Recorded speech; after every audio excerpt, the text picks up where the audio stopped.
Hi, I'm Joe Chiccarelli, and I'm here at the legendary Sunset Sound Studios, overdubbing guitars with the legendary Tim Pierce, stellar session guitar player. We're working on Jason Mraz's new album.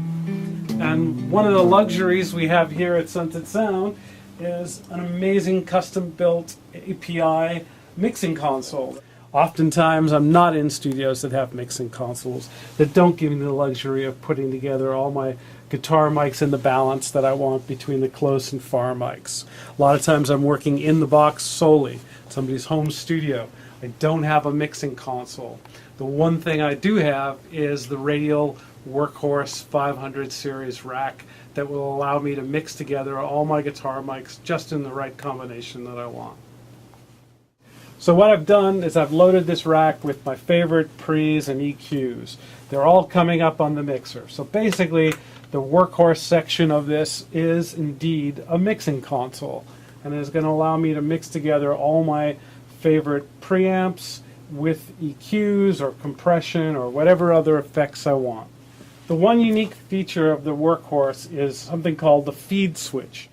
Basically it allows you to cascade one module into the next. So for instance, in this case I have the preamps connected directly to my EQs via the feed switch.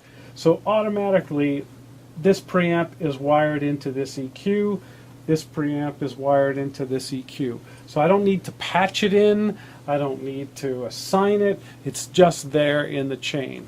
And then that chain is going to come up to my mixer, and I'm going to blend things the way I want, just as if I were at an inline mixing console where everything was all set, patched, wired for me. An additional feature of the Workhorse is the DB25 connector. Basically, with all radial modules, the wiring is all direct into the mixer. But other modules that were made some years ago, for instance old API modules, don't wire directly into the mixer. You need to use this DB25 cable that automatically brings them all up to the mixer. So it simplifies the mixing operation. Everything is there pre-wired for you. You can basically take all your old EQs and new preamps, mix them all together.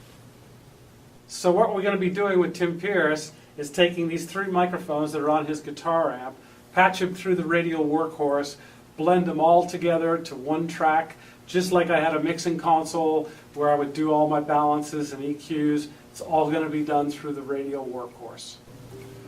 Okay, so what I've done here is we're overdubbing guitars, and let's say we're at Tim's home studio and Tim doesn't have a mixing console.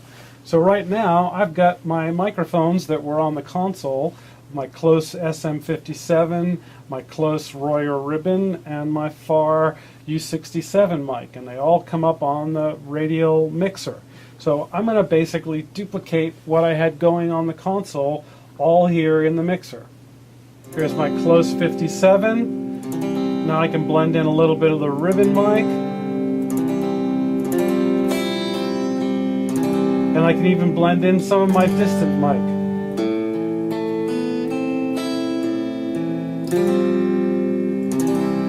As I mentioned before, the one unique feature is the feed control.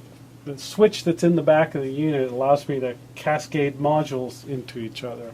And one thing I've done here is I've taken my U67 microphone on the guitar amp, I've fed it into an EQ, and then I've also fed it into this really unique module called an ecstasy. And basically that is a reamp box, so to speak, that allows me to, at line level, feed into guitar boxes.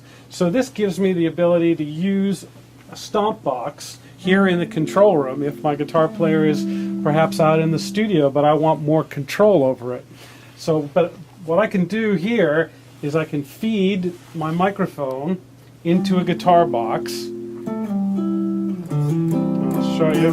We got a little tremolo delay effect here. And now in the control room I can basically have control over the stomp box levels.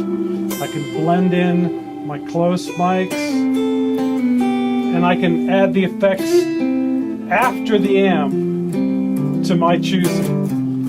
So I can get really clean, punchy signals going into the guitar amp, not affected by the stomp box, and then just at the mixer here, through the ecstasy pedal, blend in my effects.